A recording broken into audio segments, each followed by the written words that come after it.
পীরগঞ্জের এক নিরিবিলি রাস্তা ধরে চলতে চলতে হঠাৎ চোখে পড়ল এক মায়াময় দৃশ্য।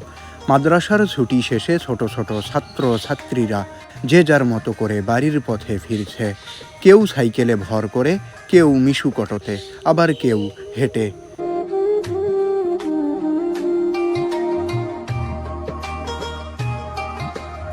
সবার মুখে একরাশ প্রশান্তি আর সরল আনন্দ।